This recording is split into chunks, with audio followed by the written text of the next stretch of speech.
damos gracias en esta noche una vez más por la oportunidad que nos has dado de estar aquí, Señor amado, reunidos y congregados, Padre.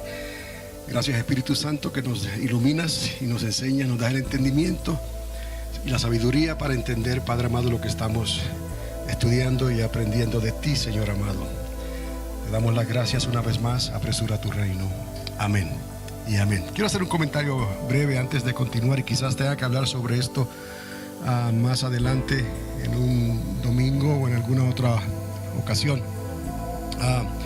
Pero me llamó la atención, y especialmente en el día de hoy, hay veces que el Espíritu Santo te organiza de cierta manera que es obvio lo que Él te está tratando de decir, te está tratando de decir algo, pero como todo, siempre es necesario que sea conforme a la palabra de Dios. Amén.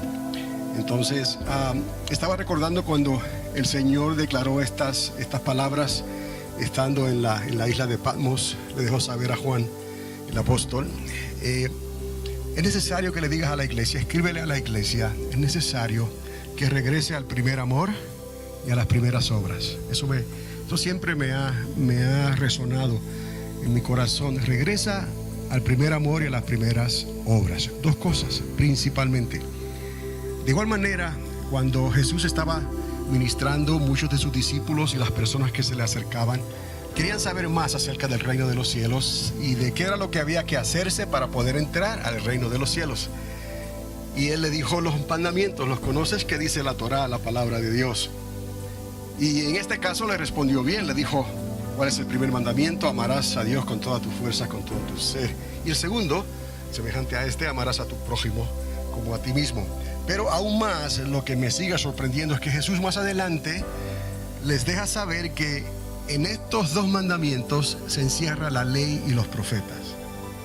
En estos dos mandamientos. Entonces, creo ver una conexión en aquello que le dice el Señor a las iglesias. Luego que las iglesias están siendo evaluadas en ese momento, ya comenzó el primer siglo, el segundo siglo, posiblemente ya estaba entrado el segundo siglo en el tiempo de Juan en la isla de Patmos, en ese cautiverio que él tuvo. Entonces Él les dice: regresa al primer amor y a las primeras obras. En estos dos mandamientos se resume toda la ley y los profetas.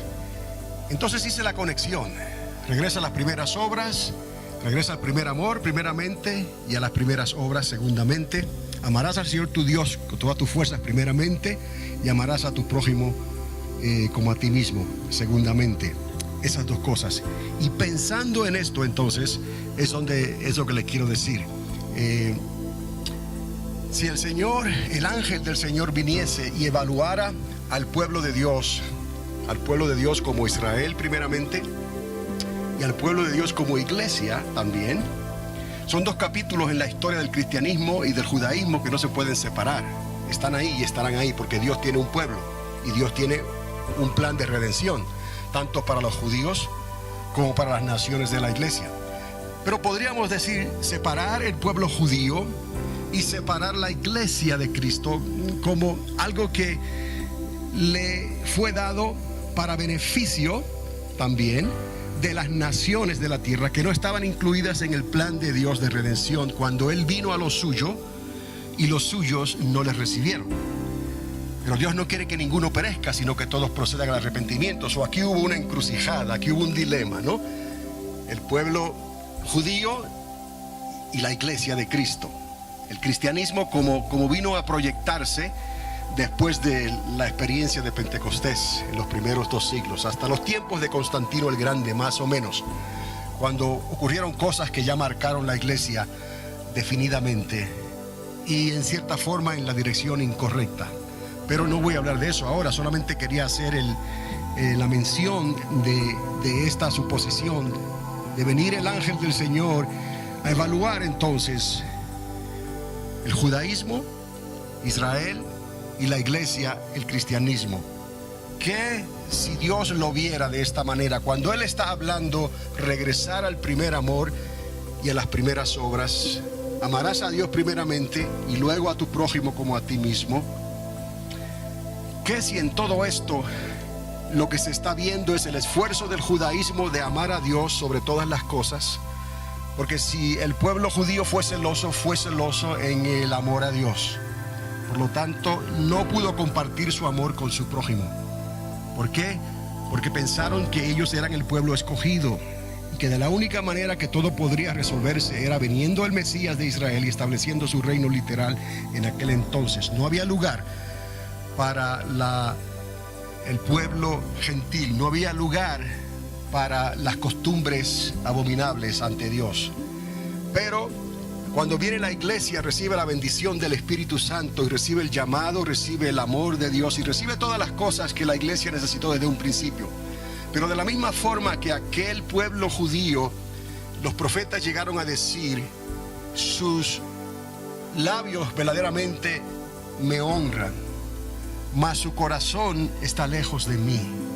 Ellos hicieron un esfuerzo tremendo por amar a Dios y obedecer el primer mandamiento y descuidaron el segundo mandamiento, encerrándose en sí mismo, en su celo. Así como el apóstol Pablo, cuando era llamado Saulo de Tarso, aquel hombre pensaba que estaba haciendo lo correcto para Dios y estaba grandemente equivocado, sinceramente equivocado. Entonces vemos la iglesia ahora, que parece ser que llegó un momento en que se consumió por expandir la obra del cristianismo y en cierta manera descuidó los mandamientos y las ordenanzas de Dios, de guardarse celosamente para Dios como una novia limpia y resplandeciente, y comenzó a coquetear con el mundo. Y vemos aquí que sí, la iglesia desarrolló un celo por salvar almas, pero en el proceso de desarrollar ese celo por salvar almas y por extender la cosecha, quizás se descuidó en amar a Dios sobre todas las cosas. Y podemos ver aquí una encrucijada, que es lo que nos llevará a que cuando el Señor establezca su reino milenial aquí en esta tierra, entonces verdaderamente este dilema se tendrá que resolver de una vez y para siempre. Porque ya Dios declaró por su palabra que Dios no hace acepción de personas, que de dos pueblos Dios hizo uno. Entonces vemos cómo Dios tiene un pueblo a quien Dios ha honrado, a quien Dios ha salvado y a quien Dios va a bendecir de una manera que nosotros no tenemos imaginación. ¿Cómo es que Dios nos va a bendecir? Pero para eso tendrá que pasar ese milenio literal aquí en la tierra. El pueblo de Israel tendrá que ser restaurado con un corazón que no solamente tenga un corazón para Dios primeramente, sino que tenga un corazón para obedecer a Dios en cuanto al segundo mandamiento, que nos instruye que amaremos a nuestro prójimo como a nosotros mismos. Y a la iglesia de Jesucristo entenderá también que de la misma manera que estableció en cierta manera un programa social, la iglesia ha establecido un programa social para ayudar a las personas, a las naciones de la tierra, por decirlo así, pero en cierta manera se descuidó de honrar y servir a Dios celosamente como Dios ha mandado en su palabra. No estoy hablando de legalismos, ni estoy hablando de religiosidades, estoy hablando de una amplia y una verdadera separación entre el mundo y la iglesia. Por lo tanto, tanto como el Israel y los judíos y el judaísmo necesita ser restaurado, de la misma manera la iglesia de Cristo necesitará ser restaurada, para que entonces lo que dijo el Señor, volver al primer amor y a las primeras obras, se pueda cumplir. Y eso también se pueda cumplir entre el pueblo judío, pero ya no separados como judíos y gentiles, sino como un pueblo unido que está sirviendo al único Dios verdadero, que sigue siendo el Dios de Abraham, el Dios de Isaac, el Dios de Jacob, el Dios de Moisés. Dios no cambia. Por lo tanto, Dios tiene una nueva Jerusalén que Él la va a traer, una desposada, una ciudad santa, una ciudad que tiene un contexto judío, un contexto como Dios lo estableció desde un principio. Pero con eso no quiere decir que Dios no ha querido que ver nada con las naciones de la tierra. Todo lo contrario, Dios no ha querido que ninguna de ellas se pierda, sino que procedan al arrepentimiento. Les digo esto en esta noche porque nos vamos acercando ya a una parte en estos estudios del libro de Apocalipsis y del libro del profeta Daniel, en que tenemos que entender cómo la iglesia necesita ser restaurada. ¿Restaurada a qué? Bueno, para entender eso tenemos que ver las instrucciones que Dios nos dio en el mismo libro de Apocalipsis, cuando Él le da esas 7 cartas a las iglesias de Asia Menor que están representadas ahí. Y en esas instrucciones he encontrado esta declaración: regresa al primer amor, a tu primer amor y a las primeras obras. Y entonces puedo entender cada vez que Jesucristo hablaba del primer mandamiento, del segundo mandamiento, y decía: en estos 2 mandamientos se encierra toda la ley y los profetas. Hay algo profundo aquí que Él nos está queriendo decir, que no es por obras en realidad, no es por ser más religiosos o menos, pero tampoco teniendo en poco la santidad de Dios. Es necesario que sirvamos a Dios como Dios demanda que le sirvamos. Y si Dios nos dio a su Espíritu Santo para que le sirviéramos en este tiempo, es porque el Espíritu Santo quiere y puede hacer la obra en nosotros para que seamos un pueblo santo y separado, que podamos levantar el nombre de nuestro Señor Jesucristo sin estar contaminados con la obra del mundo. Y si se dan cuenta, cuando Jesús habla de su reino, habla: mi reino no es de este mundo. El reino de Dios es uno. Los reinos de la tierra son muchos. El reino de Dios no está dividido. Los reinos de este mundo están divididos según las naciones y las culturas. La bestia que vio el apóstol, el profeta Daniel, cuando escribe en el libro de Daniel, la ve con una cabeza que hicimos un comentario porque el diablo no está dividido. Pero ¿cuántos cuernos se manifestaron? 10. Y esos 10 cuernos significan reyes. Lo que Él va a hacer aquí en la tierra en el tiempo que se le ha dado para que actúe por 42 meses o 3 años y medio, lo va a hacer con reinos divididos. Lo que Juan ve en la isla de Patmos, en el libro de Apocalipsis, es la misma bestia pero con 7 cabezas. Y ve también los 10 cuernos que representan 10 reyes. Y ve también otras cosas que ocurren, porque tipifican una política de gobiernos de quitar a unos y poner a otros para que se quede alguien. Y ese alguien vendrá a ser el anticristo o el segundo anticristo que ya hemos hablado. El primero catalogado como Antíoco Epífanes, y el segundo anticristo que ahora se va a manifestar. Para que podamos entender entonces el lenguaje de Dios profético, porque esto es para la iglesia. Yo siento y estoy en desacuerdo con aquellas personas que ni siquiera consideran el libro de las profecías de Daniel, Apocalipsis, porque tienen el temor de hablar cosas o de encerrarse en una esquina o en un callejón sin salida. Y a la verdad tenemos que arriesgarnos porque sabemos en quién hemos creído. Y si no hay algo que no está muy claro, tenemos a uno, la palabra profética establecida, el Espíritu Santo que ilumina esa palabra, porque Él es el autor de esa palabra. Tarde o temprano el Señor nos va iluminando y nos va encaminando en la dirección correcta para que podamos entender estos libros proféticos que tienen muchos enigmas y códigos. Pero si Jesús mismo dijo que era necesario entender ese mensaje de Apocalipsis, entenderlo, ¿por qué? Para que no fuéramos a añadirle ni a quitarle. Era necesario entenderlo y obedecerlo. Bienaventurados los que escuchan y obedecen estas palabras. Para poder escucharlas y obedecerlas tenemos que entenderlas. Seríamos injustos y estaremos faltándole a Dios si nos recostáramos de una excusa: uy, yo no voy a estudiar Apocalipsis porque eso nadie lo entiende. Y más aún un pastor o un líder a quien Dios ha llamado, que se esconda bajo eso y diga: eso está muy difícil y yo no lo entiendo y no lo puedo enseñar. Oiga, Dios no es mentiroso, Dios no se equivoca. Si Dios dijo que el libro de Apocalipsis era para nosotros, para este tiempo final, para la iglesia, es porque el Espíritu Santo tiene la responsabilidad de enseñárselos a aquellos que tengan hambre y sed de justicia de la palabra de Dios y que estén dispuestos a escuchar lo que el Espíritu Santo le está hablando a la iglesia. Entonces, habiendo dicho esto, vamos a entrar en esta noche en la segunda parte, y quizás haya otra tercera parte, porque es el tema de la cuarta bestia. Pero en ella comenzamos ya a ver el significado de estos cuernos estas cabezas que significan reyes.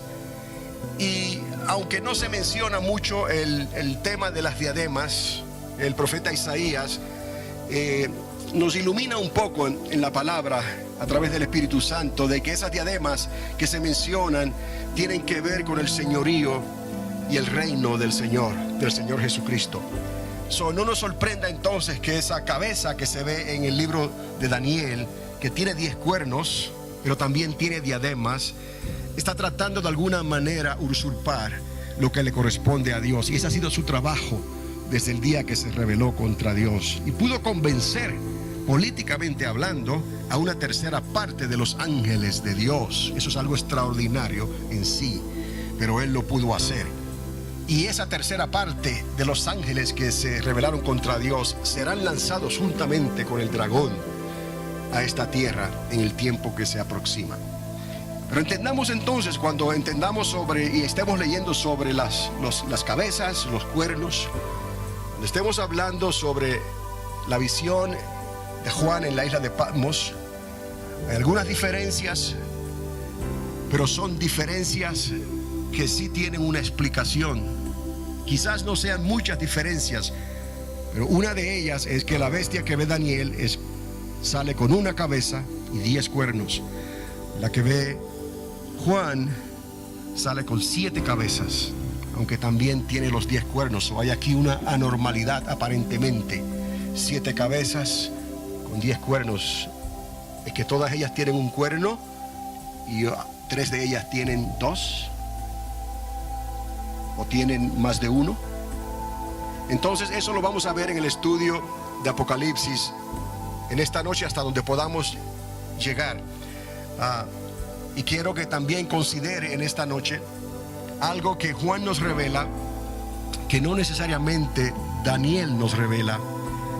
Y hay algunas coincidencias, por decirlo así, significativas, unas relaciones, mejor dicho, significativas entre lo que dice Daniel y lo que dice Juan respecto a un cuerno en particular, y por qué Juan lo identifica como tal en el libro de Apocalipsis, y en el libro de Daniel no es identificado como tal.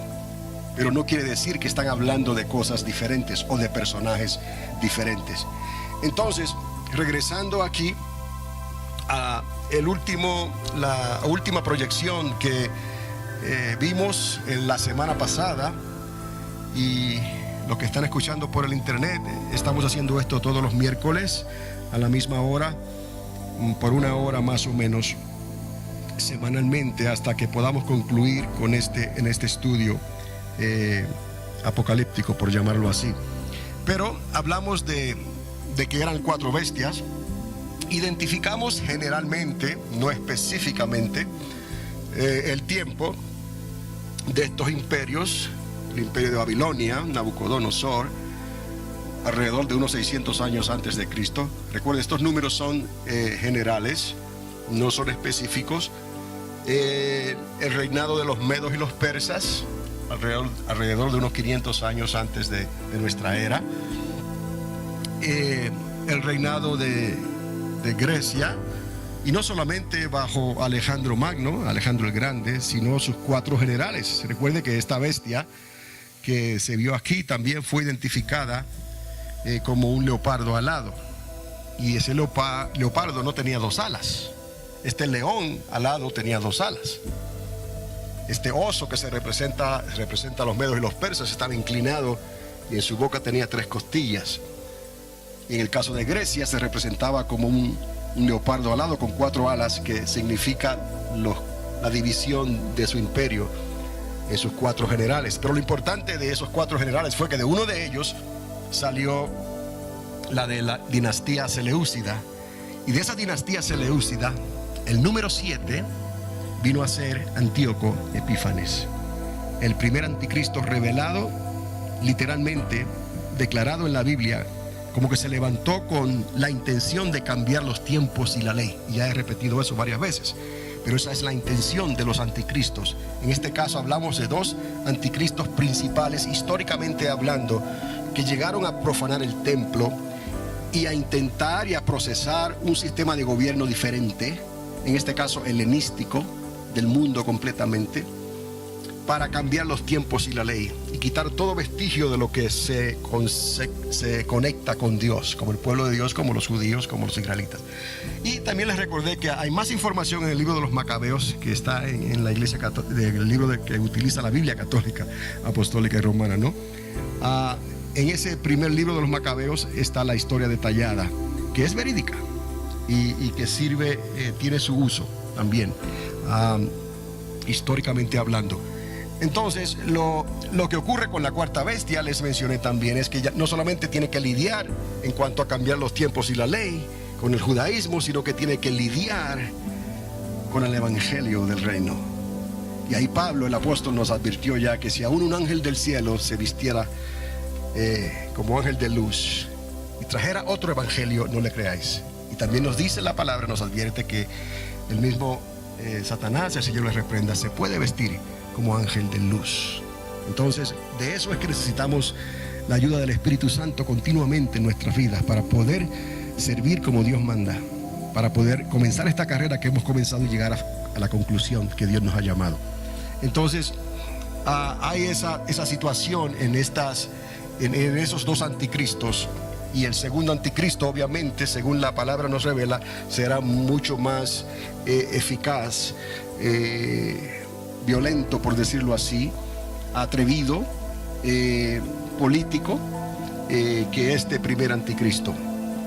Ambos estarán controlando una gran parte del reino en cual ellos se manifestaron. En el caso de Antíoco, fue una gran parte del imperio griego, del mundo conocido en aquel entonces, porque Roma todavía no estaba controlando al mundo como lo estaba controlando después, cuando comenzó aquí, poco antes de que naciera nuestro Señor Jesucristo. Entonces, el segundo anticristo sí tendrá un gobierno global, un mercado común europeo, algunos lo identifican así, pero en realidad es un gobierno global, concentrado